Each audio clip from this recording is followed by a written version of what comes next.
सुनसान रास्ता और अजनबी रात रात के करीब 11 बज चुके थे। घने जंगलों के बीच से गुजरती हुई सड़क पर सिर्फ रोहित की कार की हेडलाइट्स का उजाला था।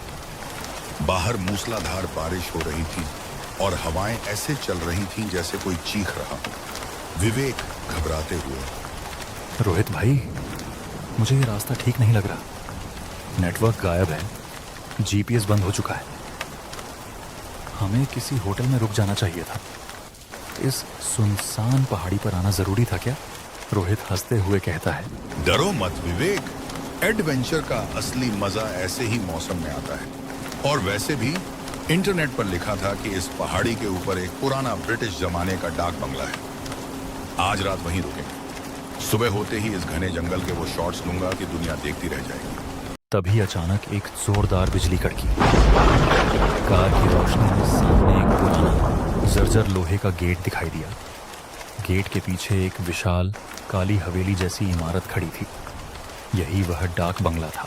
कार रुकते ही रोहित और विवेक अपना सामान लेकर तेजी से दौड़ते हुए बंगले के बरामदे में पहुंचे। बरामदे में एक लालटेन जल रही थी। तभी अंधेरे से निकलकर एक बूढ़ा आदमी उनके सामने आ खड़ा हुआ। उसकी आंखें एकदम सफेद थीं और चेहरे पर झुर्रियों का जाल था। विवेक डरकर पीछे हटते हुए, अरे बाप रे, कौन हो तुम? साहब, मैं यहाँ का चौकीदार हूँ। आपका स्वागत है। बहुत सालों बाद कोई इस बंगले में रहने आया है। रामू काका, हमें आज रात रुकने के लिए एक कमरा चाहिए। बाहर तूफान बहुत तेज है। कमरा तो मिल जाएगा साहब, लेकिन याद रखिएगा, रात को 12 बजे के बाद इस बंगले की ऊपरी मंजिल पर मत जाना। और अगर कोई आवाज सुनाई दे तो खिड़की या दरवाजा मत खोलना। चलो, भूतिया कहानियों के शौकीन लगते हो। ठीक है, हम ऊपर नहीं जाएंगे, बस हमें कमरा दिखा दो। चौकीदार ने उन्हें पहली मंजिल का एक बड़ा सा कमरा दे दिया। कमरे में एक पुराना पलंग, एक बड़ा सा आईना और एक अलमारी थी। और वो रामू काका, वह से चला गया आधी रात की। दस्तक रात के ठीक 12 बजे कमरे की मोमबत्ती अचानक बुझ गई। पूरा कमरा घने अंधेरे में डूब गया। केवल खिड़की से आने वाली बिजली की कौंध ही कमरे को पल भर के लिए रोशन कर रही थी। तभी कमरे के ठीक ऊपर वाली छत से किसी के चलने की आवाज आई।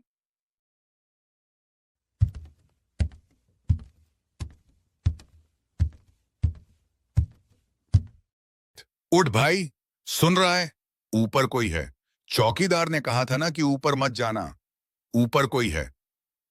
अरे यार विवेक, सोने दे।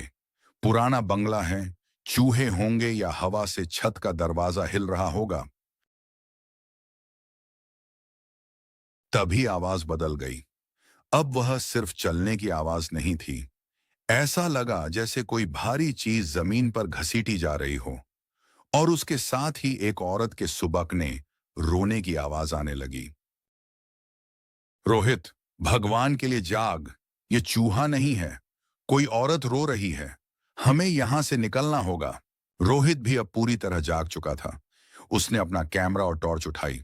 रोहित गंभीर होते हुए, लेकिन खुद को निडर दिखाते हुए, ठहरो विवेक, कोई प्रैंक कर रहा है। शायद वह बूढ़ा चौकीदार हमें डराकर पैसे ऐंठना चाहता है। मैं अभी ऊपर जाकर देखता हूं। आज रोहित ने कमरे का दरवाजा खोला। बाहर का कॉरिडोर एकदम ठंडा था, जैसे किसी ने बर्फ जमा दी हो। विवेक डर के मारे रोहित के पीछे पीछे चल रहा था। दोनों सीढ़ियां चढ़कर ऊपरी मंजिल पर पहुंचे। ऊपर का नजारा भयानक था। दीवारों का प्लास्टर उखड़ा हुआ था और हवा में सड़ने की बदबू आ रही थी। सामने एक कमरा था जिसका दरवाजा आधा खुला था। रोने की आवाज उसी कमरे से आ रही थी। रोहित ने धीरे से दरवाजा धकेला। कमरे के बीचों बीच एक कुर्सी रखी थी। कुर्सी पर एक औरत बैठी थी जिसकी पीठ उनकी तरफ थी। उसके बाल बहुत लंबे और बिखरे हुए थे। रोहित हिम्मत जुटाकर टॉर्च की रोशनी उस पर डालते हुए, कौन हो तुम?